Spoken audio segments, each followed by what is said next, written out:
Okey, salam dan salam sejahtera, dan saya nak mengulas berkenaan dengan isu 3 tun terkaya di Malaysia, yang mana isu ini menjadi isu panas. Tetapi yang menjadi buah mulut rakyat hari ini adalah kenapa baru hari ini 3 tun ini dibahaskan tentang kekayaan mereka, dan kenapa baru sekarang kita lihat pihak SPRM seolah-olah menjalankan kerja, dan seolah-olah pihak SPRM hari ini tidak diikat kaki dan tangan untuk menyiasat mana-mana pemimpin negara ini yang sebelum ini mempunyai kuasa dan sangat kaya raya.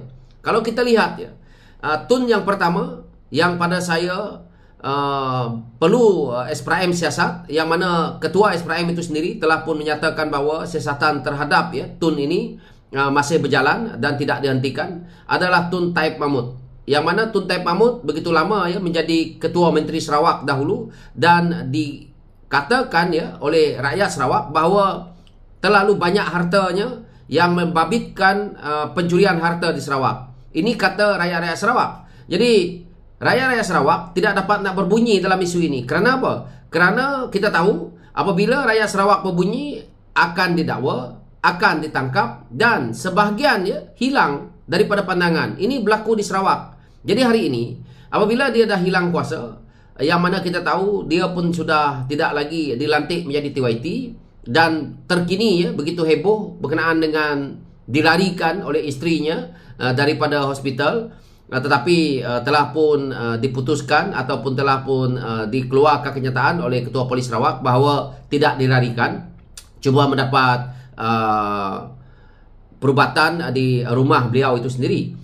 Itulah kita lihat kekayaan yang ada luar biasa ini, yang menyebabkan contohnya negeri Sarawak itu, wilayah Sarawak itu yang kita lihat hari ini miskin. Tetapi perkara ini tidak ada siapa yang berani nak membongkar kerana melibatkan elit-elit politik besar. Dan saya percaya hari ini rakyat Sarawak yang seolah-olah berdiam, sebenarnya mereka tahu perkara-perkara ini, merasakan bahawa perlu ada siasatan yang benar-benar tulus daripada SPRM ke atas syarikat ataupun ke atas keuangan sumber-sumber yang menyebabkan kekayaan ini. Jika betul tidak melakukan kesalahan, pada saya teruskan kaya dengan hasil daripada kecekapan dalam berusaha. Begitu juga kita lihat Tun Daim Zainuddin apabila menjadi Menteri Kewangan, dan hari ini kita tahu harta Daim sampai ada bank di luar negara. Rakyat jadi terkial-kial, terutamanya orang Melayu.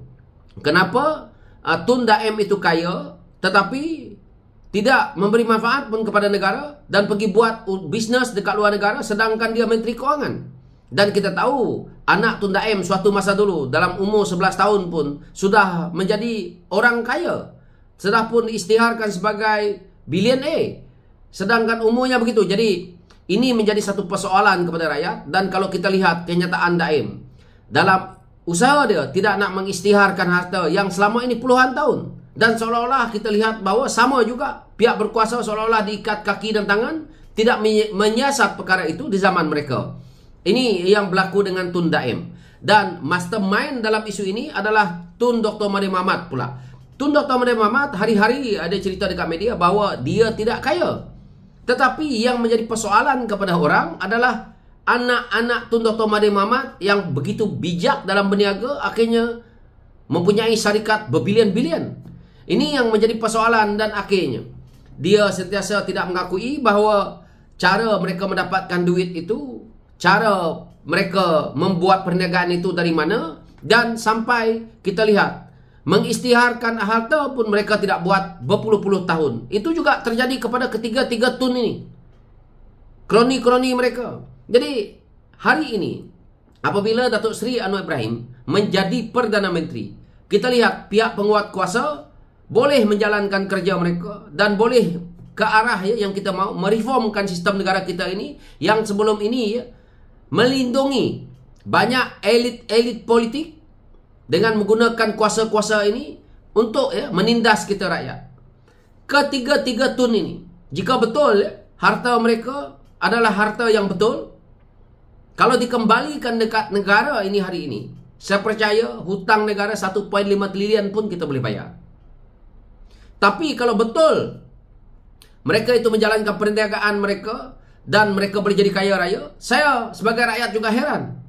Kenapa penjawat awam dibenarkan berniaga? Mereka ini adalah penjawat awam tahu daripada asalnya, yaitu menjadi menteri dan sebagainya. Kenapa mereka dibenarkan menjalankan perniagaan? Kenapa penjawat lain tak boleh? Penjawat awam yang ada yang kecil-kecil ini, yang gaji kecil untuk menambahkan pendapatan, tak dibenarkan untuk membuat perniagaan. Tetapi elit-elit politik ini boleh. Sedangkan mereka menjadi menteri, mereka adalah penjawat awam. Nah, ini persoalan kita yang berat sebelah, yang pada saya perlu dijawab. Jadi ini perkara-perkara yang menipu kita rakyat.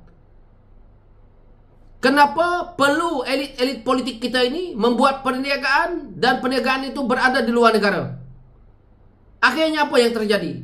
Duit kita diunggah keluar, yang akhirnya menjejaskan. Ini yang kita rasa hari ini, ekonomi dalam negara. Kalau di Sarawak, akhirnya Sarawak rakyatnya susah. Kalau di Semenanjung, 2 tun ini berkuasa, rakyat juga, terutamanya orang Melayu Bumi Putra juga susah. Siapa yang kaya dalam isu ini? Siapa yang senang? Elit-elit politik yang bersekongkol dengan mereka, elit-elit politik yang sanggup menjadi baruah kepada perkara-perkara seperti ini, yang khianati negara. Mereka-mereka yang bersekongkol, yaitu orang-orang di bawah yang tak paham apa-apa, yang dibeli dengan gula-gula melalui undi pilihan raya, yang setiap kali mereka terus menang, dan akhirnya kita yang membenarkan perkara ini berlaku. Dan hari ini yang nak melakukan reformasi dalam perkara ini, Datuk Seri Anwar Ibrahim, yang hari ini ketiga-tiga mereka dah hilang kuasa.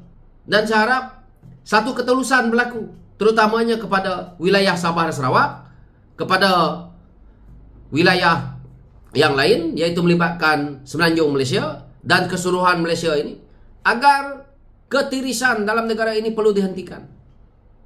Sabah dan Sarawak, isu yang membabitkan pembalakan, yang balak kita ni sampai kita tengok hari ini gondol menjadi sawit. Kemana penjualan-penjualan ini berlaku? Kemana duit-duit ini pergi? Minyak kita, kemana arahnya? Sehingga hari ini rakyat masih tidak menikmati daripada berpuluh tahun kemerdekaan ini.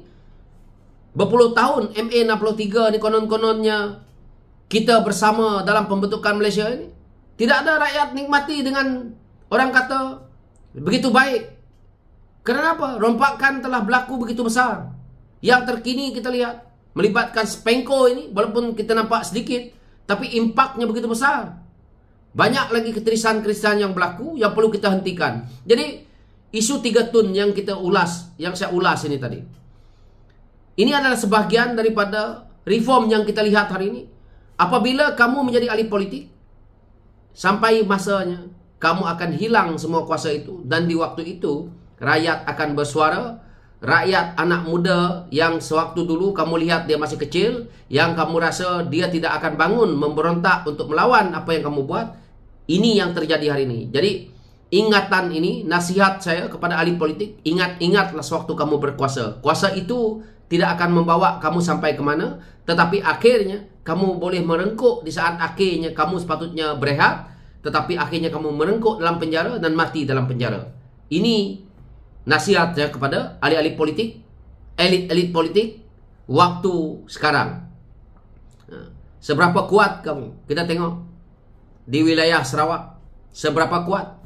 Daripada jadi menteri, daripada menjadi ketua menteri, hingga menjadi TYT, dan akhirnya hilang sudah kuasa, tenaga pun dah tak ada, dan akhirnya nyanyuk, tidak akan memberi manfaat sudah.